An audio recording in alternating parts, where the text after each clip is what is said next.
Jadi bawah ke bawah, bawah. Ini bawahin.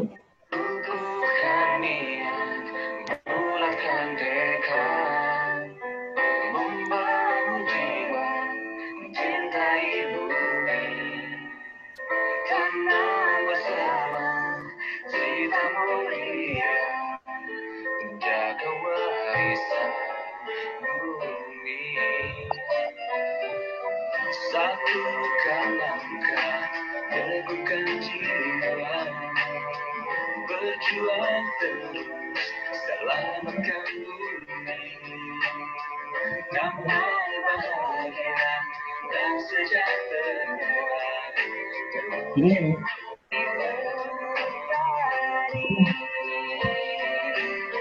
Semoga kita tetap pelihara bumi kita.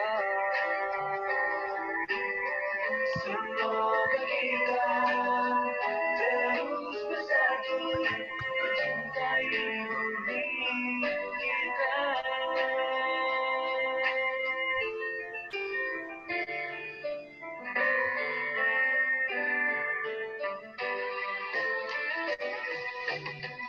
Kukuhkan niat, bulatkan tekad, membangun jiwa, mencintai bumi.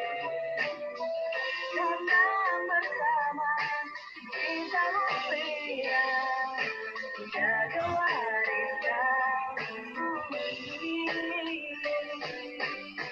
Satukan langkah, teguhkan jiwa, berjuang terus, selamatkan bumi.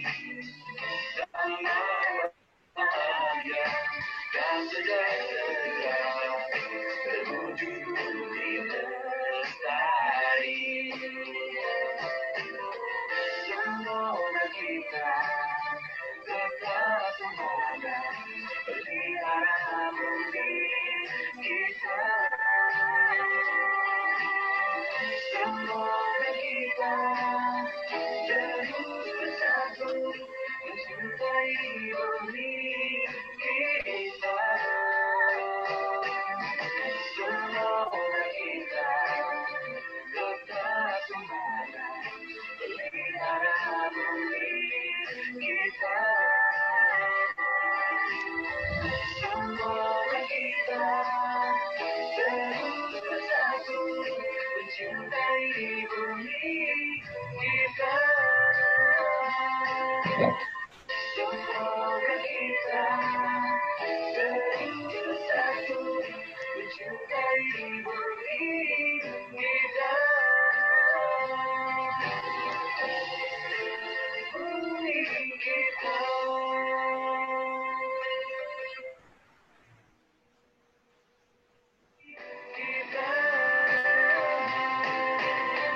Semoga kita terus bersatu mencintai bumi kita. Bumi kita.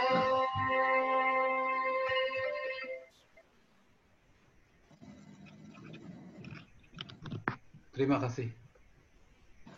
Oke, terima kasih.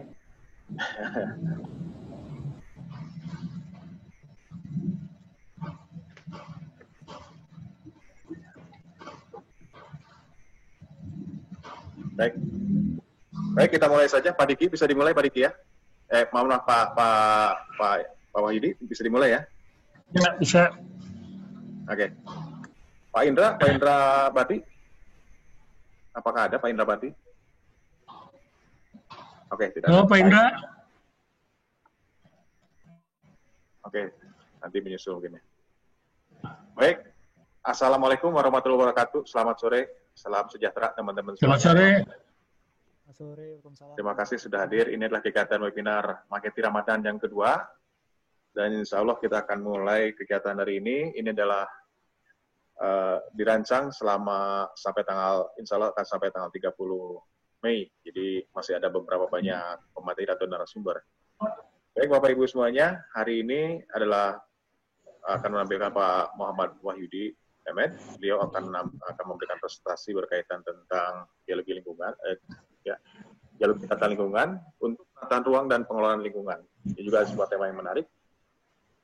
Sedikit saya membacakan CV beliau. Saat ini beliau bekerja di PAGTL atau di Badan Geologi. Sejak tahun 93 sampai 2012 adalah sebagai peneliti, kemudian 2012 sampai 2014 adalah sebagai kepala seksi di geologi lingkungan. Kemudian 2014 sampai 2016 adalah sebagai kepala konservasi kepala konservasi air tanah di PATGL dari Badan Geologi. Kemudian terakhir sampai sekarang adalah sebagai kepala atau Head of Environment Geology Division atau sebagai kepala divisi divisi geologi lingkungan di Kementerian Energi dan Sumber Daya Mineral. Baik Bapak Ibu semuanya, waktu menunjukkan pukul 4:03 pas. Nanti kita akan mulai. Jadi saya selaku moderator, perkenalkan nama saya Denny Sugandi, saya dari Mageti atau di Masyarakat Geologi Tata Lingkungan Indonesia. Saya akan membawakan kegiatan hari ini, akan membantu Pak Wahyudi untuk bisa memberikan presentasi. Kurang lebih seperti ini Bapak Ibu semuanya.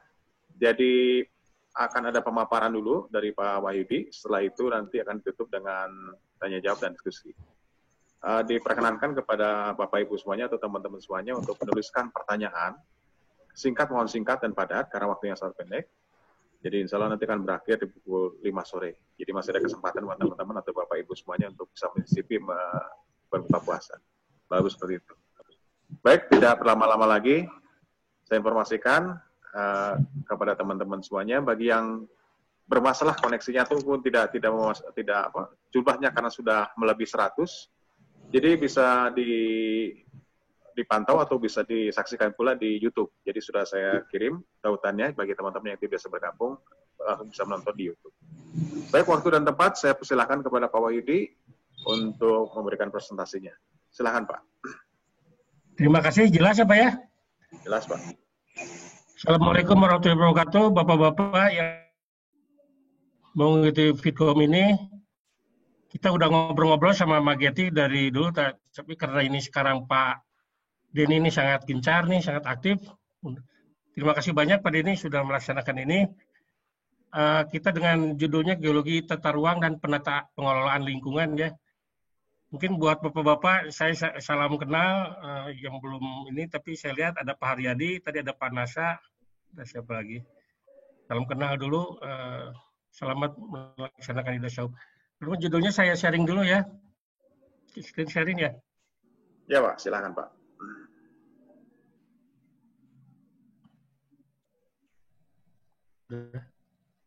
Sudah terlihat jelas ya? Ya, sudah muncul Pak, silakan Pak. Ya, jadi judulnya Geologi Tata Lingkungan untuk Penataan Ruang dan Pengelolaan Lingkungan.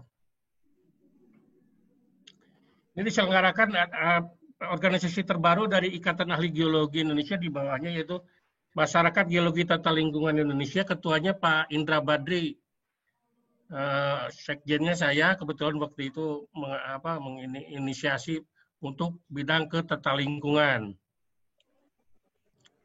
Nah, geologi tata lingkungan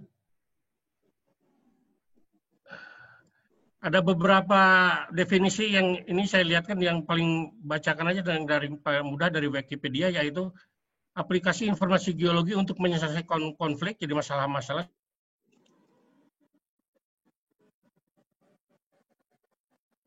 lingkungan dan memaksimalkan daya dukung alam dengan memodifikasi lingkungan. Jadi di sini terdapat atau dibuatkan adanya mitigasi atau semacam rekayasa. Tapi saya buat yang paling gampang adalah definisinya sistem penghubung antar cabang geologi serta non-geologi yang penting untuk mitigasi dan rekayasanya yang bersifat positif. Jadi ujungnya harus positif. Materinya adalah, mungkin Bapak nanti ini sharing aja ya, kita diskusi lah. Definisi geologi tata lingkungan, modal dasar geologi tata lingkungan itu apa, atau disingkat GTL, masyarakat 5.0 yang bukan GTL. Jadi saya mengambil masyarakat yang modern ini pasti akan memerlukan geologi tata lingkungan, pasti itu, mau tidak mau, meskipun tidak langsung, itu ya, pesan saya itu. Kemudian data pentingnya geologi tata lingkungan, proses kerjanya apa nanti, secara simpel aja produk-produk apa yang akan dihasilkan dan kesimpulannya. Jadi modal dasar geologi lingkungan tentu adalah biasanya satunya adalah geologi sains. Geologi sains belajar di sana adalah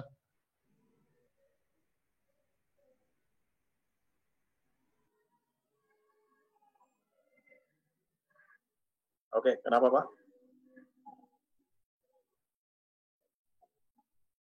nya adalah termasuk pendukung dari geologi lingkungan adalah geologi teknik, hidrogeologi, geofisika, geologi migas, geologi mineral, geotermal, vulkanologi dan sebagainya.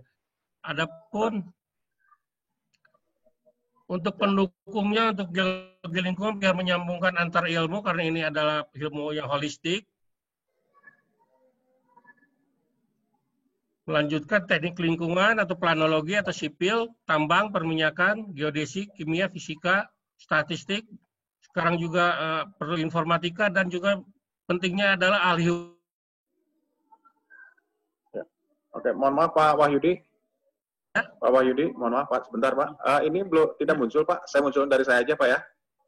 Ya. Saya munculkan dari saya aja Pak ya. Ya, Pak Wahyudi, Pak Wahyudi nanti tinggal ngasih informasi, ngasih kode aja Pak. Ya. Ya, silakan Pak.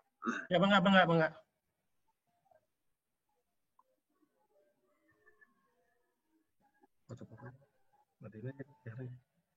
Bentar Pak, ini agak berat.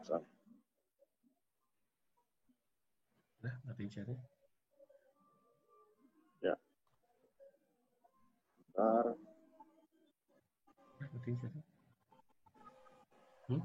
Oke, silakan Pak. Ya. Jadi ditambah dengan pengetahuan tentang yang paling penting juga dari geologi tata lingkungan ini, yang membimbing geologi tata lingkungan, mengenai peraturan internasional, kemudian ini baku mutu mengenai lingkungan, pencemaran dan sebagainya. Kemudian peraturan mengenai tata ruang, sumber daya air, lingkungan dan sebagainya. Itu tadi yang modalnya. Ilmu kita tata lingkungan kalau lihat dari pembahasan literatur termasuk yang paling baru di antara ilmu-ilmu lain geologi lingkungan. Gini ya, lanjut.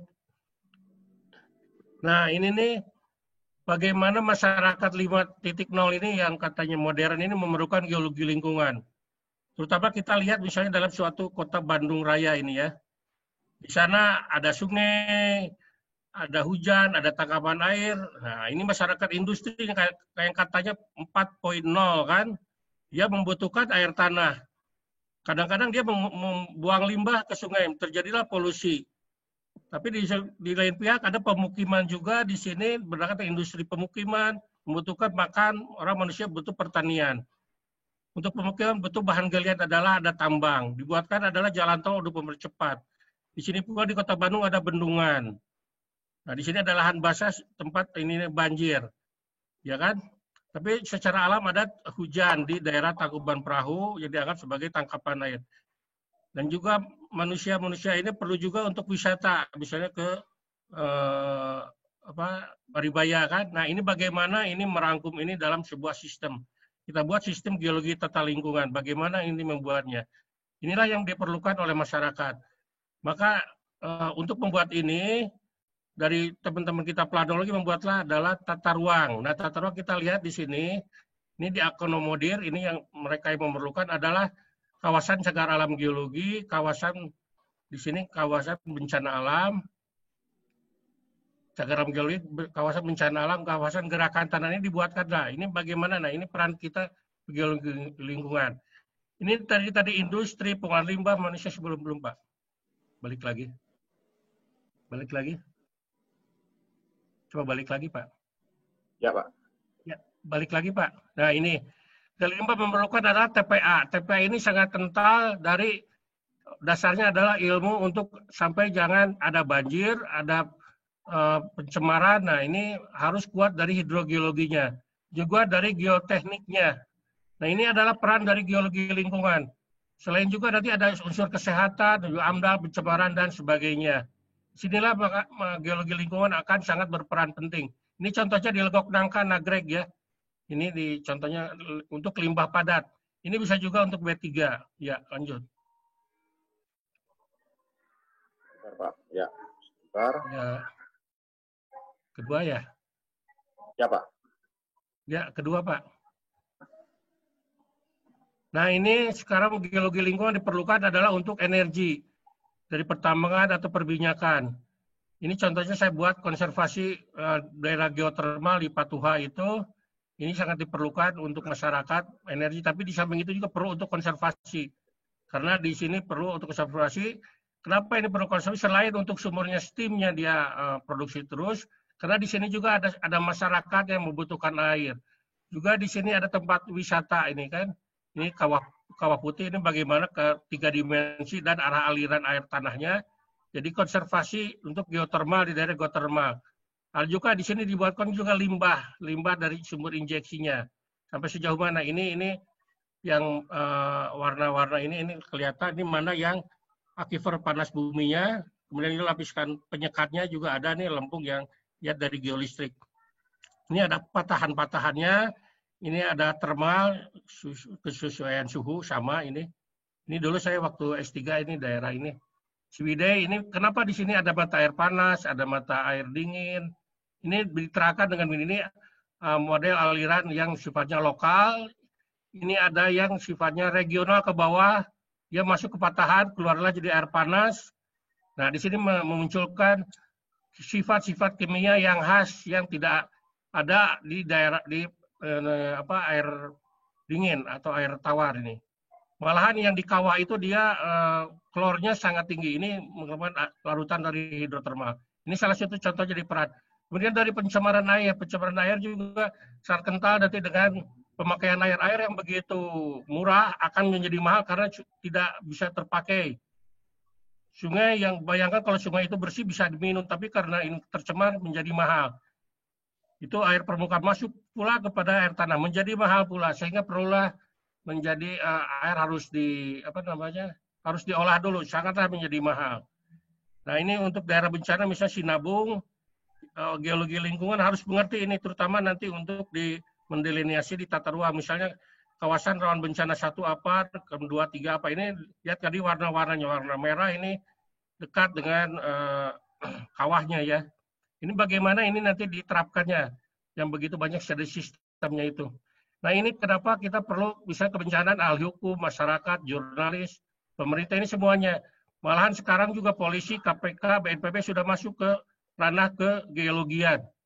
Polisi sudah beberapa kali dia mengidentifikasi daerah longsor, kenapa ada dibangun, sampai misalnya terjadi bencana. KPK juga sama, dia sudah masuk ke ranah misalnya bagaimana suatu tambang terjadi tidak dibuatkannya sistem konservasi uangnya dikemanakan. Nah itu dia BNPB jelas dengan mitigasinya. Ini menjadi ranah dari geologi lingkungan. Ya lanjut. Ya.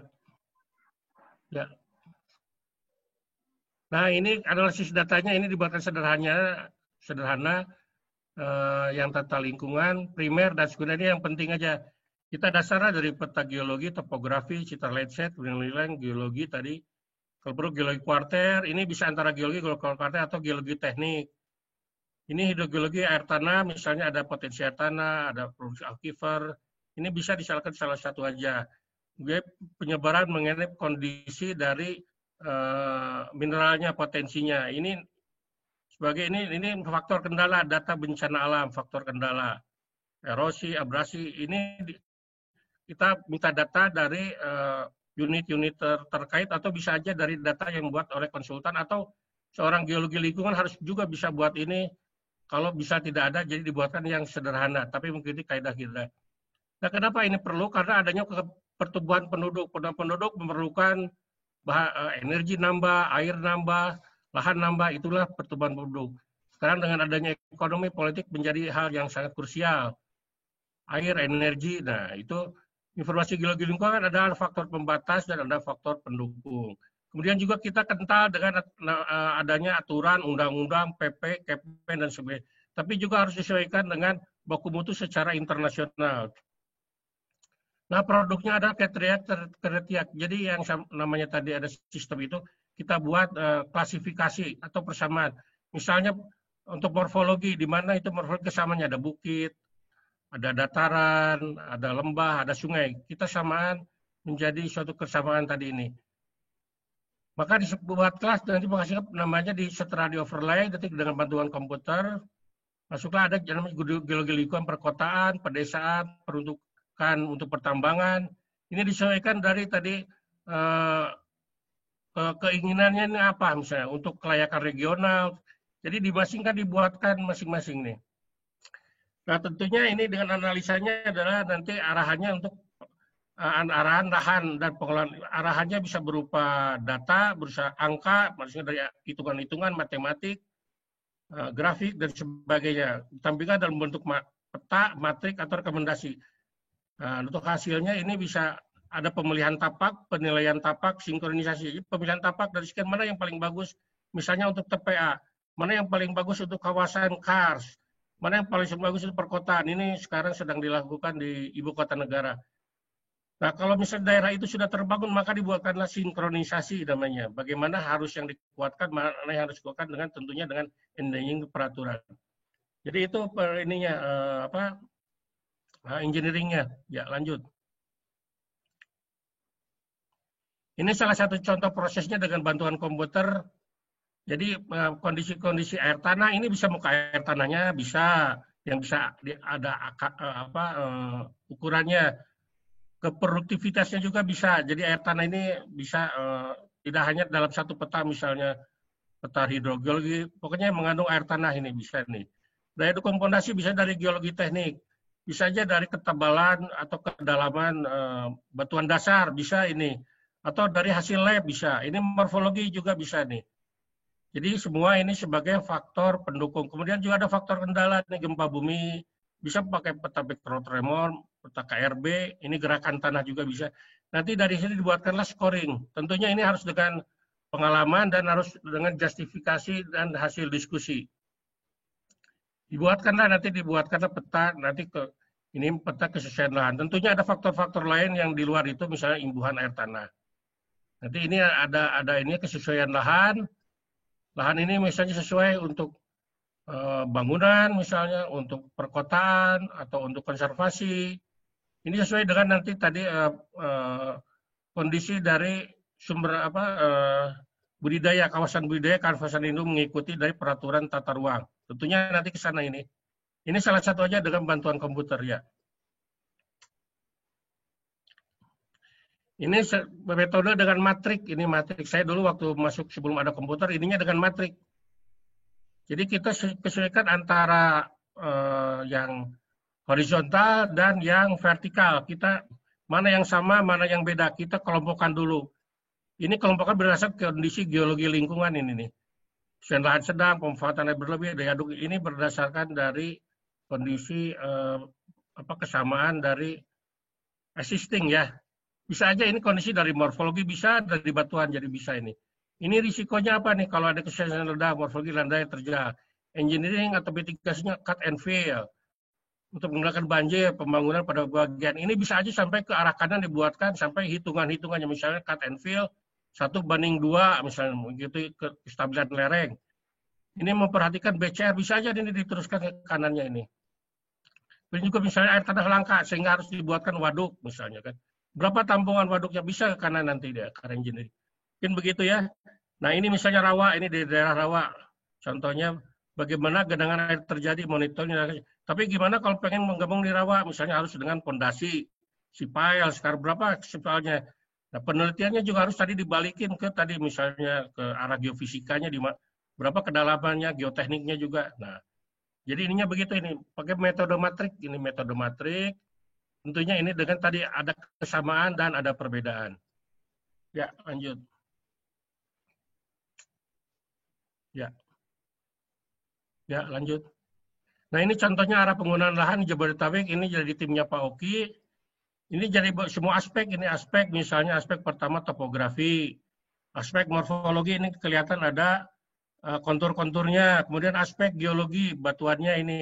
Bisa juga nanti aspek geologi daya dukung atau geologi teknik. Ada juga misalnya ini aspek air tanah ini nih. Air tanah misalnya kalau Jakarta di sini produktif, tapi di beberapa tempat asin, sedangkan di sini misalnya langka.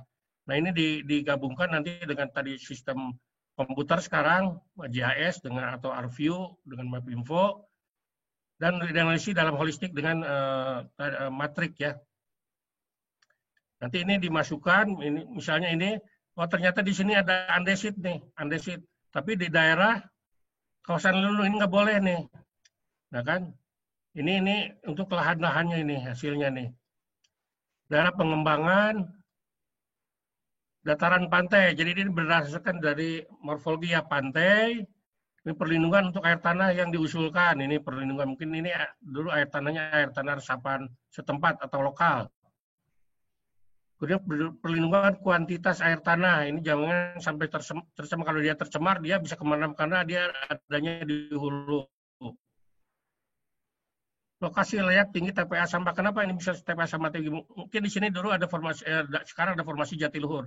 Adanya lempung sebagai penyekat, jadi dia tidak akan lari kemana-mana bila mana ada licin. Ini kan pengembangan sumber daya air ini sebagai rawan mungkin daerah bencana. Nah ini arahan-arahannya yang ini sangat diperlukan oleh tata ruang atau orang bergerak dalam planologi. Ya, lanjut. Ini salah satunya. Ya, lanjut. Lanjut. Ini contohnya peta geologi tata lingkungan di dalam pasca gempa Palu. Ini ada patahan. Ya, sebelumnya. Sebelumnya. Balikin, Pak. Ini ya, silakan, Pak. Ada kriteria-kriterianya ini dataran tinggi, endapan kipas aluvium, geologi ini berdasarkan dari kegempaannya. Kemudian dibuatlah kode-kode ini mengikuti dari aturan tata ruang nih, zonasi ya. Jadi kita sebagai geologi mengikuti aturan-aturan yang sudah baku di universal di Indonesia. Kemudian syaratnya apa ini? Ruang terbuka hijau harusnya apa? Mungkin sudah ada pengembangan harus dikendalikan secara ketat. Jadi yang zona-zona merah ini tidak boleh pemukiman padat atau bangunannya tidak boleh tinggi. Nah ini yang, tapi kalau yang merah yang agak ringan ini, kenapa ringan? Karena ini di daerah batuannya keras misalnya, batuannya keras tidak jauh dari patahan. Tapi juga harus masuk dilindungi hutan lindung, ruang terbuka hijau dan sebagainya. Tapi untuk yang kuning ini tidak terlalu bahaya, ini saya tidak tampilkan. Ini boleh untuk pemukiman ini nih di tengah ini. Tentunya dengan syarat-syarat kegempaan ya, building code dan sebagainya. Ini di Palu ini batuan keras semua granit ini, meskipun dia di daerah gempa ini tidak ada hancur. Saya waktu ke sana ini tidak ada hancur di daerah ini. Tapi kalau yang ini benar-benar hancur, apalagi di sini ada likuifaksi ini. Karena dia ada pasir, dia ada semacam ada catchment area di sini, dia numpuk ke sini dibawa oleh sungai dan air tanah. Jadi kalau daerah sini nggak hancur nih, ini nggak hancur. Di kota juga nggak hancur semua. Ini kenapa dia nggak hancur? Karena batuannya ada kerikil yang dia tahan terhadap guncangan. Ya, lanjut. Ya.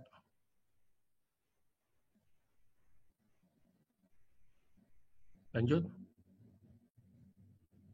Ini contohnya kawasan cagar alam geologi dari tata lingkungan. Kita lihat dulu nama geositnya apa, kalau geologi singkapan ya. Apa yang mau dilindungi? Di mana apa arti pentingnya? Ini tentunya harus dengan pengayaan tadi geologi sainsnya. Misalnya ini di lava bantal, ada lava bantal di tengah kota, misalnya di Jogja. Ini dulunya laut, ini sangat bagi orang yang non geologi ini sangat menarik gitu kan. Lava bantal, ternyata di sana ada pernah gunung api di sini tuh, dan di pinggir laut. Nah, ini di cagar alam dilindungi. Ini contohnya banyak ini. Misalnya ada di tebing Breksi ini telah terjadi dulunya hasil endapan relokasi gunung api.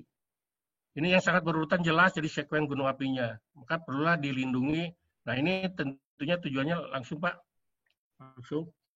Terus juga ini ada gunung api purba ini diplotkan semua diplotkan menjadi kawasan cagar alam di daerah Jogja ini sudah ditentukan dengan permen SDM, juga semua pergubnya sudah dipergubkan. Ini implikasinya apa? Adalah untuk perlindungan dan budidaya. Jadi jangan sampai terjadi konflik antara lindung dan budidaya. Di daerah ini boleh untuk budidaya. Kemudian juga sekarang ini bisa dikembangkan untuk kawasan cagar alam geologi. Kemudian KARS, sekarang yang lagi ini adalah geopark. Tentu geopark ini harus didukung oleh data-data tadi ini. Data-data kegeologian yang benar saintis dan implikasi.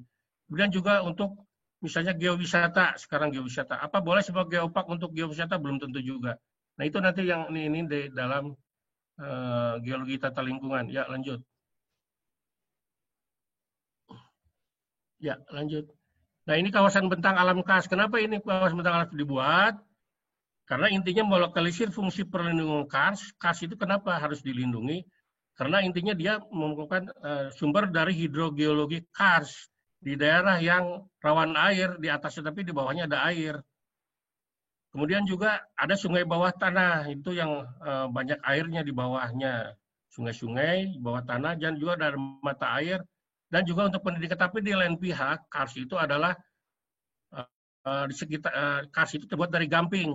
Tidak semua gamping menjadi kars, tapi gamping itu sangat berguna sekarang, tidak mau tidak manusia menggunakan gamping, terutama untuk semen, untuk cat, untuk odol, untuk pemutih kertas, untuk campuran baja, ini semua dari gamping. Tapi di gamping tersebut juga terjadi proses karstifikasi yang menyimpan air, maka itu harus dilindungi. Jadi dua-duanya harus dilindungi.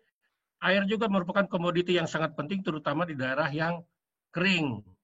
Gamping juga sama-sama penting, maka kita lindungi ini dengan berkoordinasi dan melokalisir. Ini tentunya dengan ilmu tadi geologi lingkungan yang kuat dengan kental dan mengetahui geologiannya, struktur batuannya, dan juga air tanah,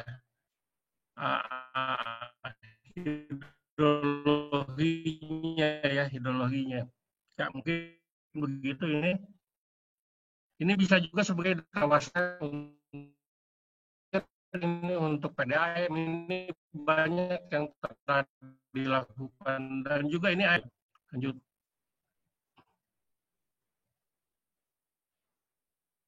Ya. Lanjut.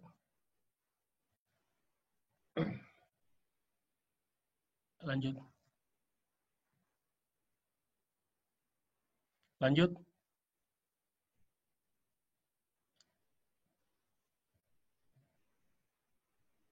Ya, ini silakan Pak. Ya. Nah, sekarang penting juga resapan, karena kan sekarang isunya adalah aliran permukaan, banjir, kekeringan. Ketika hujan, banjir. Ketika musim kering, kering. Penurunan kualitas air makin susah. Air makin keruh, makin berasam. Nah, ini apa? Maka geologi tata lingkungan membuatlah peta resapan. Ini tentunya juga dengan peraturan-peraturan ada dalam tata ruang dan ada dalam peraturan pemerintahan daerah. Engineeringnya apa? Misalnya dibuatkan sumber resapan, kuesiosen dasar bangunan, dan disebutkan ini daerah imbuhan. Jadi daerah imbuhan itu nanti ada peraturan-peraturan tertentu. Peta resapan ini mempunyai klasifikasi, misalnya rendah, ini kan. Ini yang warna ungu, ini tinggi. Kenapa tinggi? Karena batuannya porus, di ketinggian yang dapat mengalirkan air ke selatannya, porus, dan dia bisa meresapkan angka permeabilitasnya yang cepat, ya, konsumen hidroliknya. Jadi inilah buat peta resapan. Tentu ini sangat berguna nanti untuk tadi seorang planologi atau yang mau membangun daerah, tidak merusak lingkungan tapi akan tetap terjaga. Ini yang sekarang kondisi sekarang hujan nih, maksudnya konservasi air tanah. Ya, lanjut. Ya. Jadi kesimpulannya apa? Saya buatkan nih. Geologi tata lingkungan adalah jembatan ilmu penghubung antar kebumian. Dengan kondisi sekarang yang makin pertumbuhan penduduk makin tinggi. Kemudian juga aplikasi geologi tata lingkungan menghasilkan arah pembangunan yang jelas. Jadi dan mengikuti pasti ini mengikuti zaman, karena di sini ada pasti penggunaan lahan dan sebagainya. Kita akan memasukkan aspek-aspek itu selalu. Geologi tata lingkungan diperlukan pelaku pembangunan untuk memperkuat keekonomiannya. Jadi bukan untuk merugikan pembangunan geologi tata lingkungan. Oh ini dilarang, itu enggak. Di lain pihak juga keekonomian akan menambah. Ini pasti ini. Nah, geologi tata lingkungan yang bidang geologi tata lingkungan harus mengantisipasi dengan ilmunya selain geologi. Bisa aja ilmu selain geologi, misalnya apa, kesipilan, panologi, atau bahkan misalnya sekarang ahli hukum, jurnalis, semuanya. ini akan memperkuat dari geologi tata lingkungan sendiri. Kemudian yang paling penting adalah ini semacam ini Pak Denny ini bagus untuk sosialisasi geologi tata lingkungan, penting ditajamkan dan disebarkan. Ini bagian dari Mageti ini adalah ini tujuannya. Salah satu yang penting menajamkan dan menyebarkan geologi tata lingkungan. Mungkin begitu, Bapak-bapak, Ibu-ibu. Silakan Pak Denny. Ya, terima kasih Pak Wahyudi tadi paparannya luar biasa sekali. Baik, Bapak Ibu. Ya, kemudian saat ini kita akan masuk ke sesi tanya jawab, tapi sebelumnya saya akan bacakan dulu beberapa chat. Dan izinkan saya tadi menyampaikan tadi beberapa tulisan-tulisan menarik, yaitu saya simpulkan kurang lebih bahwa GTL ini adalah sebagai ilmu kebumian, kemudian arahnya itu adalah untuk kebutuhan tata kelola dan arah kesejahteraan masyarakat tentunya. Karena kita tahu bahwa yang terjadi di Palu-Koro saat itu memang sebenarnya informasi sudah ada, tapi ada keterpakaian dan segala macamnya itu berkaitan tentang masalah kebijakan. Kemudian juga perlu yang namanya GTL itu atau geologi tata lingkungan berdampingan dengan ilmu-ilmu yang lainnya, seperti yang tadi disampaikan oleh Pak Wahyudi. Kemudian juga perlu ya sosialisasi seperti yang kita lakukan hari ini. Baik Bapak Ibu, kita akan masuk ke sesi tanya jawab. Pak Wahyudi ya, jadi kan saya bacakan. Silakan. Kita bincang-bincangnya ngobrol. Sebisanya kita Pak. Ya. Oke, berikutnya ini ada pertanyaan Pak, ini dari sebentar. Ini Pak ada pertanyaan dari Chris ya. Jadi bertanya Pak, apakah pengelolaan geologi lingkungan itu dapat melibatkan masyarakat atau berbasis masyarakat Pak, sehingga persoalan lingkungan bisa dikurangi Pak. Silakan Pak, apakah bisa berbasiskan masyarakat Pak? Maksudnya bisa melibatkan masyarakat? Betul, berbasis dengan masyarakat. Oh iya, masyarakat itu bisa dianggap sebagai subjek atau objek dalam geologi lingkungan. Kita mempunyai data dari masyarakat, misalnya ginilah yang paling gampang. Masyarakat punya sumur gali enggak? Nah, kan itu masyarakat tuh paling gampang kan? Nah, itu perlu ke masyarakat. Masyarakat misalnya tinggal di daerah TPA, gimana ininya? Komennya dia tinggal TPA, atau masyarakat sekarang mahal mendapatkan air karena airnya keruh. Nah, itu jadi kita sangat pro juga dengan data masyarakat. Pasti, dan masyarakat juga banyak lapisannya, ada industri, pengusaha, masyarakat di desa, masyarakat semuanya. Tentunya itu akan menjadi perhatian dari geologi lingkungan. Artinya bisa melibatkan masyarakat juga, dan masyarakat punya tanggung jawabnya juga Pak ya di situ Pak ya. Betul baik, ya. Ya, oke. Baik, pertanyaan berikutnya ini dari Muhammad Adi. Ini sebagai perencana tata ruang Pak, beliau ini. Kami berharap semoga Kementerian ESDM atau melalui GTL ini bisa menyediakan peta-peta yang update, memuat berbagai peta-peta tematik, aspek geologi tata lingkungan, dan sumber daya mineral dengan skala yang semakin detail untuk seluruh wilayah Indonesia. Nah, artinya ini bisa diakses oleh publik nggak Pak, peta-peta tematik ini Pak? Silakan Pak. Ya, untuk peta, jadi untuk masalah tata ruang itu emang ada RDTR yang sangat detail 10.000 atau 25.000 tuh. Sedangkan peta geologi tata lingkungan kadang-kadang skalanya besar, 100.000 atau 50.000. Tapi kita nanti itu punya ilmunya tersendiri ya, yaitu misalnya mengkorelasikan atau gimana. Karena ada juga kendala atau faktor-faktor yang harus dikerjakan sangat detail lagi dalam luasan yang sangat luas, misalnya satu kabupaten. Tapi RDTR-nya dikerjakan misalnya cukup 1 bulan. Nah itu yang kita kesukaran ya. Misalnya dia dalam revisi tata ruang, dia perlu 1 bulan, 2 bulan. Ternyata kondisi peta geologi dasarnya tadi belum ada tentu, kita harus dengan penelitian detail. Nah, kita bisa disiasati misalnya dengan korelasi-korelasi atau data-data sekunder. Atau sekarang dengan adanya GIS, biasanya nanti ada korelasi misalnya peta skala 50.000, ternyata tidak berbeda jauh dengan yang 25.000, gitu kan.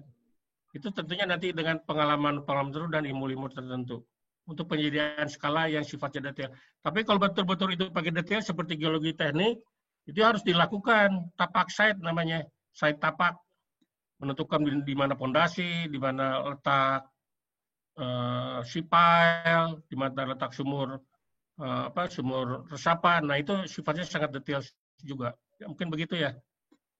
Oke, terima kasih Pak. Ini berikutnya pertanyaan dari Hengki Atmaji dan Muhammad Adi nih Pak. Kurang lebih sama. Jadi kalau Hengki itu tanya Pak, apakah peta-peta GTL ini sudah tersedia untuk seluruh provinsi Pak? Apakah sudah selesai pemetaan geologi tata lingkungan di Indonesia? Kemudian yang kedua itu dari Muhammad Adi Pak. Ini mengenai penyajian peta tematik atau GTL ini apakah berbasis GIS Pak? Apakah sudah bisa diakses Pak? Terima kasih. Silakan Pak. Nah, untuk peta-peta ini, waktu zaman saya dulu, petanya bisa berupa hard copy ya, ada beberapa judul, beberapa lokasi daerah. Tapi karena geologi lingkungan ini, karena mengikuti zaman, kadang-kadang penggunaan lahannya udah berubah. Jadi kita tetap harus update. Dan peta-peta itu dapat diakses, satu bisa di perpustakaan, satu di perpustakaan geologi yang inti untuk umum. Juga bisa nanti berhubungan langsung dengan kontak dengan kantor kami, misalnya. Bisa juga seorang konsultan atau engineering bisa juga membuat sendiri peta geologi tata lingkungan ini sendiri. Misalnya dari bidang konsultan. Sekarang kan misalnya geologi nih, bisa juga dia sebagai orang geologi tata lingkungan, tapi di swasta atau di konsultan. Bisa juga.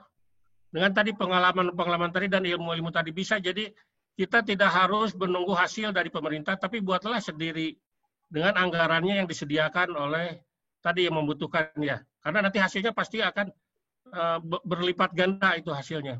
Mungkin begitu ya. Oke, terima kasih. Jadi tadi tambahan informasi dari Pak Walidi bahwa data itu bisa diakses ya. Jadi silahkan datang ke Badan Geologi di unit PAGTGL atau di gedung 2 di perpustakaan. Baik Pak, berikutnya ini pertanyaan menarik Pak dari Pak Alimuddin Mukhtar nih Pak. Bagaimana caranya menyimbangkan antara kebutuhan dunia industri dan tata geologi lingkungan Pak? Silakan. Nah, dari industri ini pertama kita lihat dulu dia daya dukungnya apa industri itu. Terus industri yang menjadi faktor kendalanya apa? Daya dukungnya apa? Misalnya industri dia bahan bakunya apa nih? Mineral, bangunan itu dipasok dari daerah mana itu, daerah menguntungkan atau tidak. Nah, itu dari segi bahan baku. Kemudian industri juga, kalau nanti masuk di inlet ya. Kemudian industri membutuhkan air bersih, air sungai atau gimana. Itu sebagai daya dukung. Industri itu kemudian dari segi letaknya, industri di daerah banjir atau tidak. Nah, itu kan perlunya itu geologi itu. Daerah bencana atau tidak. Nah, sekarang kondisi outletnya itu menghasilkan limbah apa? Limbah cair, limbah padat. Itu juga nanti memerlukan untuk kajian. Misalnya kalau industri itu B3, misalnya B3 apa? Industri baju lah, baju itu apa? Tekstil itu menghasilkan krom, itu B3. Itu menjadi permasalahan sendiri. Jadi begitu nanti dimasukkan tadi dengan peta-peta tadi dan dengan matrik, itu nanti kemudian dapatlah nanti suatu solusinya itu. Dan bisa dibagi di karakter-karakter lagi. Misalnya untuk air tanahnya, dia mengambil air dari air tanah. Yang menjadi limbahnya berapa outletnya. Nah, kan sehingga dia harus membutuhkan pengolahan limbahnya sekian kubik kapasitasnya. Nah, mungkin di situ ya itunya, nanti engineering-nya. Oke, terima kasih Pak Widi. Mohon maaf pada teman-teman semua atau Bapak Ibu semua, saya agak cepat nih. Karena pertanyaan banyak dan kemudian waktu sangat sempit nih. Baik, kita langsung lanjut Pak Widi. Ini ada pertanyaan dari Rai dan Gurat, tapi pertanyaannya kurang lebih sama Pak, mengenai rekomendasi dari hasil penelitian geologi tata lingkungan Pak. Sejauh mana Pak geologi tata lingkungan ini berperan dalam pengambilan kebijakan di suatu daerah Pak atau negara? Apakah bisa diberikan contohnya Pak? Jadi ininya gini ya, geologi tata lingkungan sebetulnya sejak dulu sudah ada. Saya masuk tahun berapa? 80-an mungkin Bapak-Bapak. Sepertinya makin ke sini geologi tata lingkungan makin berperan. Seperti seorang dokter, geologi tata lingkungan itu harus bisa mengobati hal-hal yang menjadi negatif. Orang sakit, orang pilek gitu kan, orang patah diobatin sama geologi tata lingkungan. Sama juga ini. Orang bencana, kenapa terjadi bencana? Oh, daerahnya tidak sesuai, maka perlulah geologi lingkungan. Ini daerahnya banjir, apa perlu digeser? atau banjirnya di engineering salurannya. Nah, itu perlulah teknologi tata lingkungan. Tapi tidak perlu monoton juga di bidang geologi. Dia melihat aspek dari tadi aspek kependudukannya. Oh, ternyata di sana daerah padat misalnya kan. Nah, itu berbagai aspek namanya nanti ilmunya ilmu holistik. Mungkin begitu, Pak. Oke, terima kasih Pak. Baik, Ya. Selanjutnya. Ya. Baik, ini pertanyaan selanjutnya Pak. Dikit lagi. Terkait dengan kebijakan serangan one map policy Pak, policy di Indonesia Pak, satu peta di Indonesia ini, peta geologi tanah ini sudah dimasukkan dalam atau apakah sudah dimasuk dalam ini Pak, diakomodasikan dalam kebijakan ini Pak, sebagai one map policy Pak.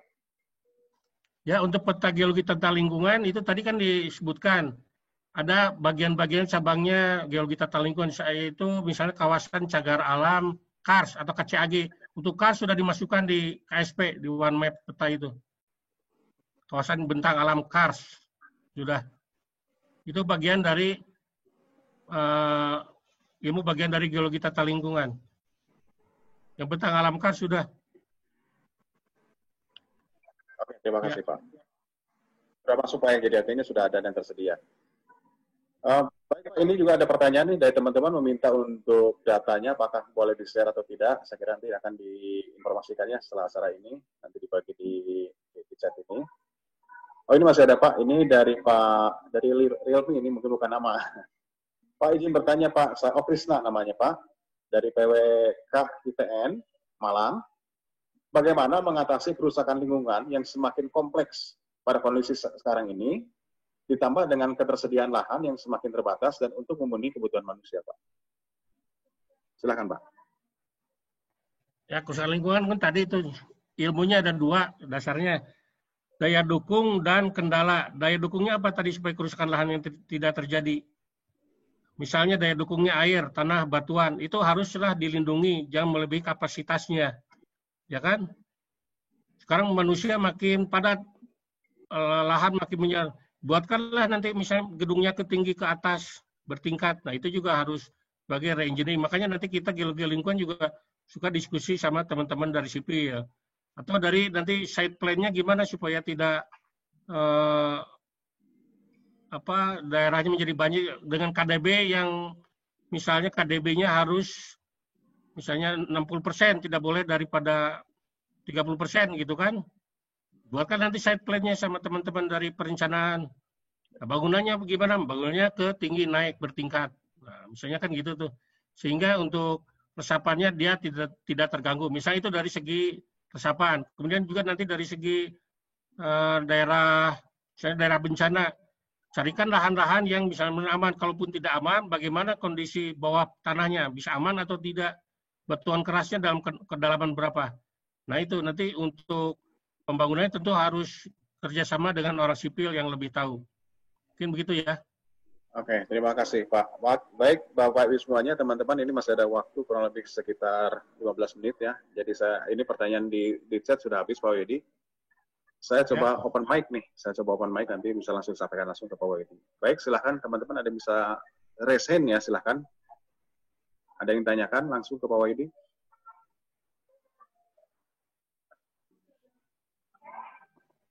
Assalamualaikum Pak Wahyudi. Oke, waalaikumsalam. Wah, ini Pak Sekjen, ini menarik sekali nih. Memang geologi lingkungan ini sangat, sekarang ini hampir semua lini bisa dimasuki. Nah, ini saya ingin mungkin gambaran bagaimana kalau mengembangkan satu kawasan geowisata di kawasan yang lingkungan bencana gunung api. Kira-kira ada beberapa poin apa yang perlu diperhatikan. Kan kebencanaan gunung api itu bisa ditimbulkan oleh letusan piroklastiknya, aliran lava, kemudian aliran lahan yang sifatnya primer maupun sekunder. Nah, kira-kira mungkin ada beberapa kiat yang bisa diutarakan tentang mitigasinya ini untuk lingkungan gunung api. Terima kasih, Pak. Terima kasih Pak. Pak Heriadi ini di mana nih Pak? Di rumah Cimahi? Di rumah dong. Kan, Gampang Pak, untuk daerah gunung api itu gampang Pak. Kita kan udah banyak Ya. daerah gunung api. Ya. Di mana di dunia mobil yang bisa masuk kawah hanya di Indonesia Pak, hanya di Tangkuban Perahu. Betul, itu keajaiban Pak. Kita buka pintu langsung di kawah. Di dunia mungkin nggak ada seperti itu Pak. Kenapa itu Ya. bisa terjadi?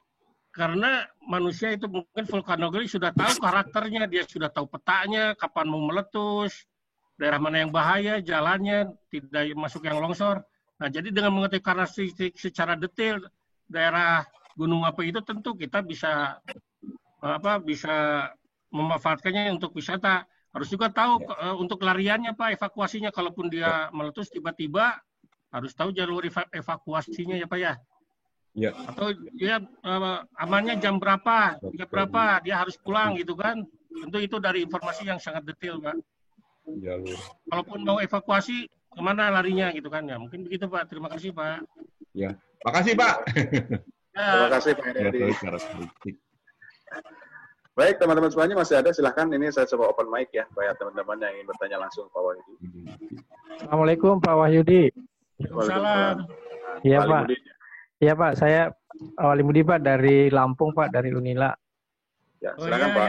Ya, ini menarik sekali memang geologi tata lingkungan ini. Kebetulan saya juga kemarin diminta untuk menyusun rencana pengajaran di S2 Magister Ilmu Lingkungan mengenai geologi tata lingkungan ini. Jadi saya melihat memang saat ini memang penting sekali untuk mengembangkan salah satu diversifikasi dari ilmu geologi ini dalam rangka untuk baik kepentingan masyarakat umum dan juga kepentingan nasional. Nah, cuma masalahnya di sini Pak, kadang-kadang kan antara kebutuhan dunia industri tadi seperti yang saya sebutkan, salah satu ingin mengembangkan investasi, tapi pada sisi yang lain bagaimana kita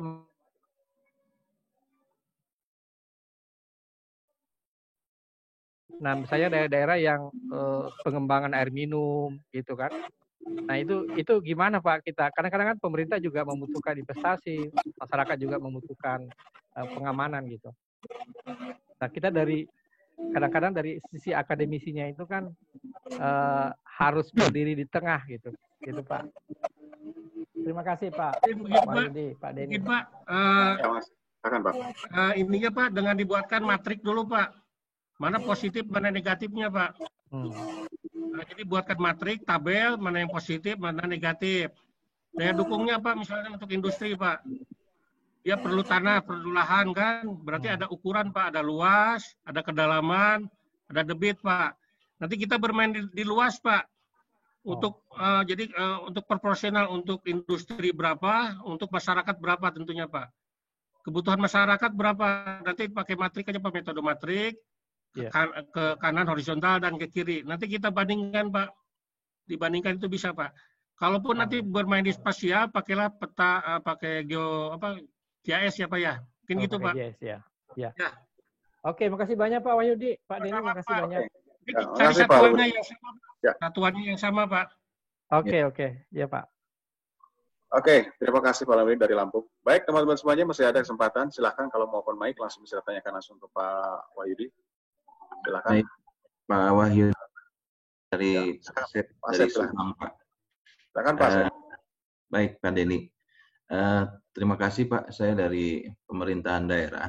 Ini melihat bahwa sangat menarik sekali. Kami dari sisi perizinan pun ketika akan menerapkan suatu lokasi yang tentunya rawan terhadap bencana, itu harus ada kajian dari geologi.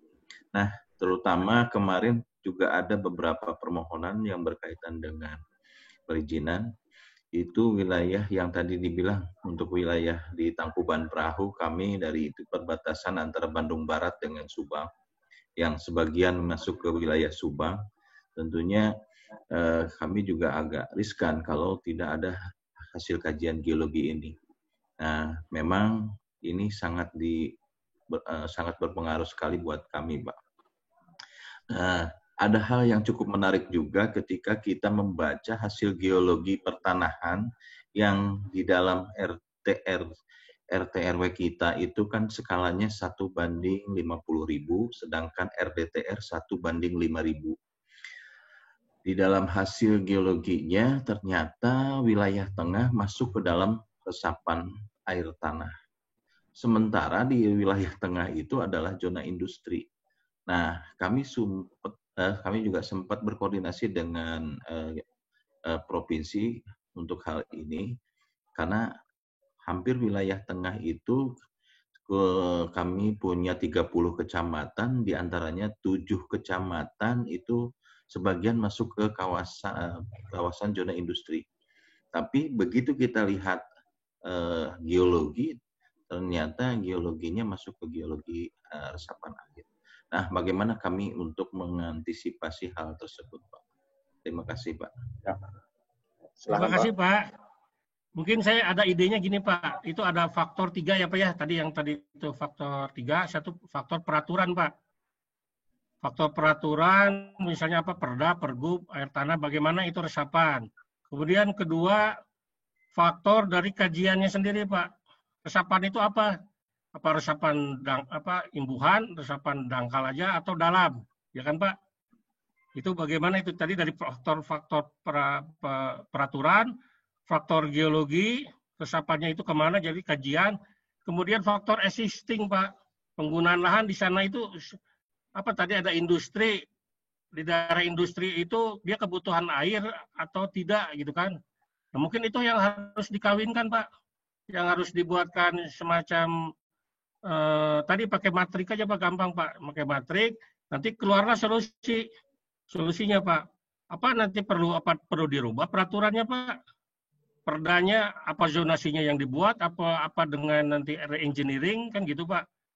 Atau industrinya direkayasa, Pak, dalamnya. Ya kan? Tentunya itu kan harus dari kekuatan nurul peraturan, Pak. Mungkin begitu, Pak, nanti ininya solusinya, Pak. Jadi harus ada semacam apa sih yang mau diiniin kan gitu, Pak. Kan nanti peraturan juga bisa bukan direkayasa ya, istilahnya direvisi lah, Pak ya. Peraturan dengan petanya, dengan lampirannya, dengan segalanya. Tadi dengan data tadi, Pak. Terima kasih mungkin gitu, Pak. Ya, terima kasih Pak Wadi. Kalau Pak Asep peluang kurang pas, Pak, ini silahkan nanti datang ke kantor, Pak. Bisa langsung ngobrol dengan Pak Wadi, Pak. Baik, teman-teman masih ada kesempatan. Silahkan. Oh, ada Pak Tantan tuh, nanti ke Pak Tantan. Oh, Pak Tantan. Ada. Pak Tantan ada ya? Ya, Pak Tantan mungkin ada yang disampaikan, Pak. Pak Tantan, ada yang disampaikan, silahkan, Pak. Iya, Pak. Terima kasih, Pak. Jadi mungkin hanya menambahkan saja bahwa yang namanya geologi lingkungan itu kan geologi untuk menata lingkungan. Jadi ya tujuannya sebenarnya untuk perlindungan dan kesejahteraan manusia. Perlindungan itu ada dua, melindungi manusia dan melindungi objeknya itu sendiri gitu. Kondisi kita di Indonesia ya sudah seperti ini, berada di ring of fire seperti itu. Kita tidak bisa menghindar dari kondisi itu kan. Tapi bagaimana caranya? Kita sebagai orang geologi atau masyarakat juga perlu tahu bahwa dengan kondisi seperti ini, ring of fire, kemudian banyak gunung api, tsunami, gempa, segala macam, ya kita tetap survive itulah. Jadi kita jangan takut dengan kondisi ini, tapi bagaimana kita mengatasi atau mengantisipasi kondisi ini. Gitu. Nah makanya ada yang namanya geologi lingkungan, geologi untuk menata lingkungan. Jadi kita sebetulnya sistemnya adalah penggabungan atau tumpang susun antara faktor pendukung dan faktor pembatas atau kendala gitu. Supaya ya itu ada win-win solution tadi. Bagaimana sih pemanfaatan untuk industri segala macam tetap berlangsung, tapi yang namanya kelestarian lingkungan tetap berjalan juga gitu. Mungkin di dunia industri sudah sering dikenal yang namanya risk and benefit analysis ya. Jadi ada penilaian terhadap risiko dan keuntungan gitu. Itu bisa dilakukan sebenarnya, namun itu mungkin agak panjang jalannya. Tapi dengan geologi lingkungan itu kita bisa lebih simpel menjembatani antara pemanfaatan dan perlindungan. Contoh kasus ini di kawasan Bentang Alam Kars kita ada permasalahan yang namanya pemanfaatan batu gamping ya di Rembang. Itu sampai menjadi isu nasional kan. Nah, itu di situ ada pabrik semen yang akan membangun, tapi di dalam tata ruangnya itu merupakan cekungan air tanah, di mana cekungan air tanah itu merupakan kawasan lindung gitu. Nah, ini mungkin permasalahan ini sama di daerah-daerah lain di seluruh Indonesia. Jadi antara pemanfaatan di kawasan lindung yang sudah ditetapkan menjadi kawasan lindung. Solusinya apa? Ya solusinya dengan itu tadi seperti yang Pak Wahyudi sampaikan bahwa perlu ada kajian yang lebih rinci, yang lebih detail. Fakta di lapangannya itu seperti apa? Ya siapa tahu dulu pada saat penyusunan peraturan yang sebelumnya itu masih belum rinci atau menggunakan data-data yang masih regional gitu. Karena data-data detail itu kan bisa mengalahkan data yang lebih regional lah istilahnya seperti itu. Alhamdulillah dengan kita dilakukan kajian geologi terpadu itu ya bisa memecahkan permasalahan-permasalahan terkait dengan konflik pemanfaatan ruang, Pak. Ya, di Subang juga mungkin contoh kasus seperti itu. Perlu diketahui dulu kalau menurut saya ya kondisi air tanah atau cekungan air tanah atau imbuhan air tanah yang sebenarnya itu seperti apa sih gitu. Oleh karena itu perlu melakukan kajian geologi rinci terkait dengan hidrogeologi, Pak. Nah, dari situ kita bisa merevisi peraturan. Karena apa ya? Karena berdasarkan fakta yang ada saat ini di lapangan, berdasarkan kecanggihan teknologi atau dinamika yang ada saat ini, ya kondisinya seperti ini dan itu bisa dipertanggungjawabkan sehingga bisa dijadikan dasar untuk merubah peraturan gitu. Contoh kasus lagi terkait dengan ini, geologi lingkungan itu mendukung yang namanya tadi pariwisata. Jadi di Sukabumi itu sekarang kan sudah ada yang namanya UNESCO Global Geopark Ciletuh ya.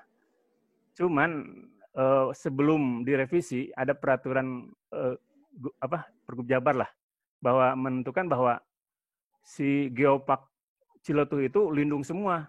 Otomatis ada benturan kan dengan izin-izin yang ada sebelumnya gitu. Makanya kita hadir bahwa sebetulnya yang lindung itu adalah yang memenuhi kriteria seperti kawasan lindung geologi itu. Kawasan lindung geologi itu ada kriterianya gitu. Jadi tidak hanya baru delineasi semua, oh itu lindung, tidak. Jadi di Geopark itu ada yang namanya geokonservasi. Geokonservasi itu ya yang melindungi objek-objek yang unik, yang khusus gitu. Nah itulah yang lindung di dalam Geopark. Nah di luar itu, di luar KCAG atau kawasan lindung geologi di kawasan Geopark itu masih bisa dimanfaatkan gitu.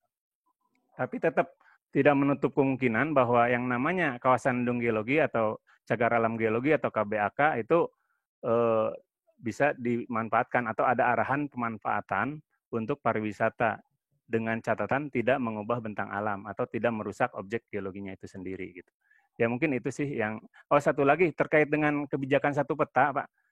Jadi tadi kebijakan satu peta itu kita sudah termasuk dalam KSP menjadi wali data, Badan Geologi itu menjadi 10 wali data di KSP.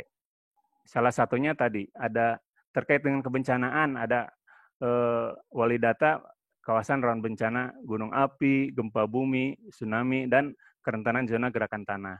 Di Pusat Survei Geologi ada wali data untuk peta geologi. Terus di Pusat Sumber Daya Geologi ada wali data terkait dengan potensi mineral, batu bara, dan panas bumi. Dan di kita di PGTL, di Geologi Tata Lingkungan itu ada menjadi wali data kawasan bentang alam kars dan wali data peta hidrogeologi gitu. Jadi semua peta-peta itu menjadi dasar untuk nantinya dikolaborasikan, digabungkan untuk menjadi peta geologi tata lingkungan. Jadi peta itu free, dapat diakses di One Map Policy gitu. Mungkin itu yang bisa saya sampaikan. Terima kasih. Assalamualaikum warahmatullahi wabarakatuh.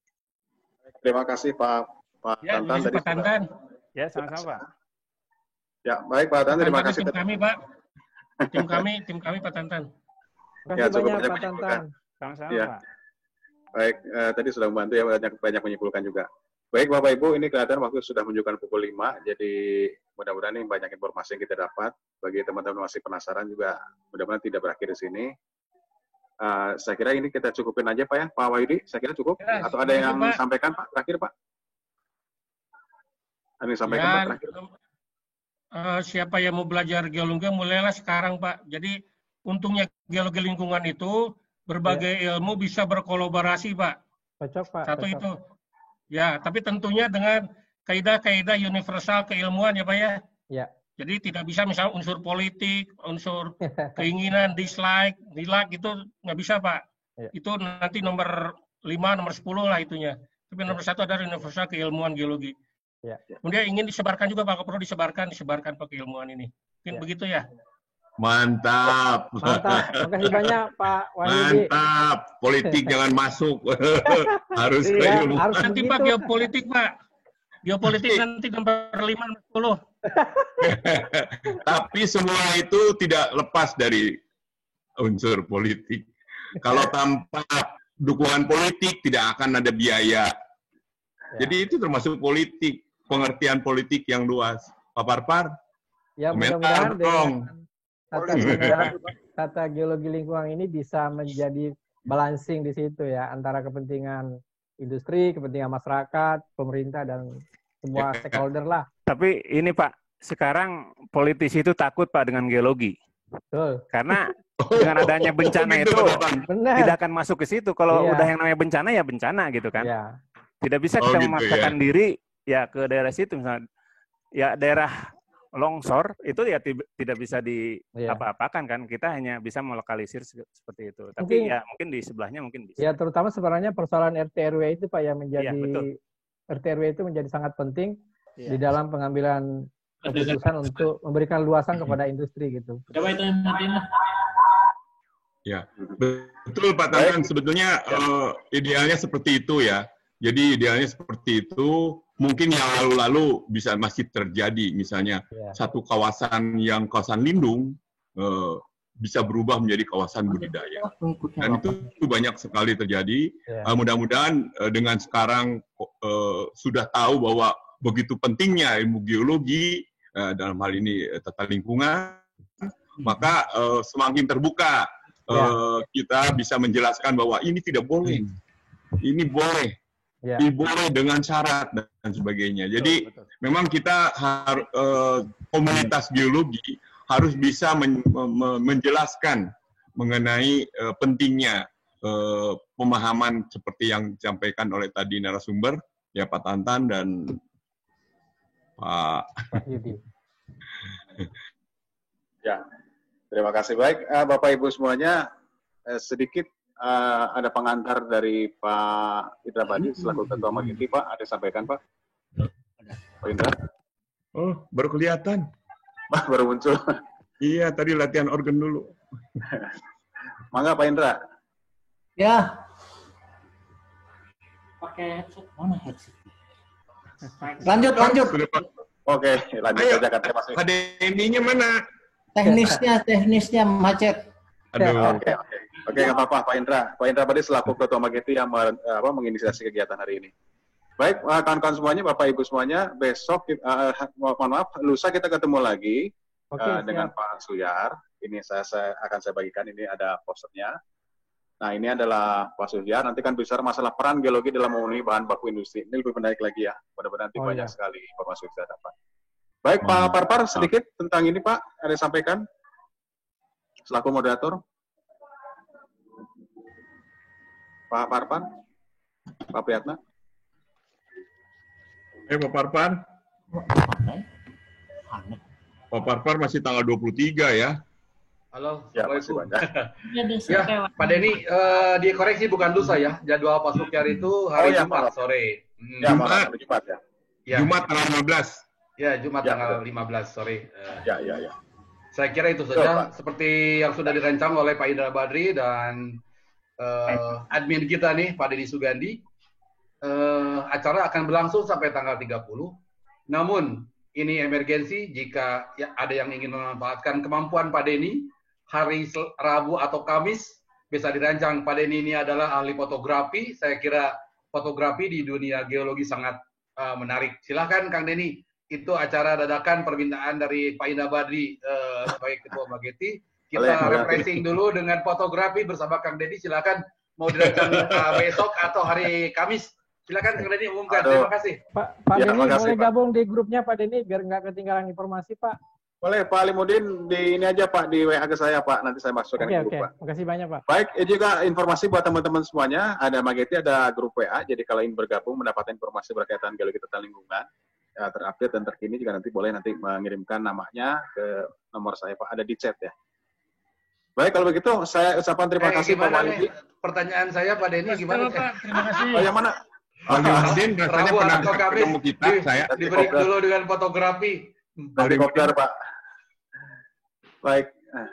Baik, Pak Wahyudi, saya ucapkan terima kasih. Pak Tantan, terima kasih. Sama-sama. Luar biasa. Ya, Pak terima Almudin, kasih, Pak Pak Denny. teman-teman semuanya. Terima kasih Pak banyak, Asep, Pak. terima kasih. Pak Kaidan ini Pak namanya Pak Mehmet, Kaidan. Pak, Pak Denny. nomor WA saya Lucu sudah itu, Mas. masukkan di dalam chat Pak itu, Pak. Tantan, Ya. nuhun, Pak Tantan. Sami-sami Pak. Pak Denny, Tarang. nomor WA saya sudah saya masukkan, Pak Denny. Mohon dimasukkan ya di grup. Oke, Pak. Oke, Pak. Saya masukkan, Pak. Kasih. Nggak ada foto Alimudin masih ingat kita ketemu pernah? Foto bareng dulu Pak, Ini- foto bareng. Aduh, di mana ya, Pak ya? Oke, foto bareng dulu nih. Oh, maaf. lampu. Lupa, Pak. Oke, Foto bareng. foto bareng dulu katanya, Pak. Videonya diaktifkan dulu, videonya Videonya. dimunculkan untuk dokumentasi kita.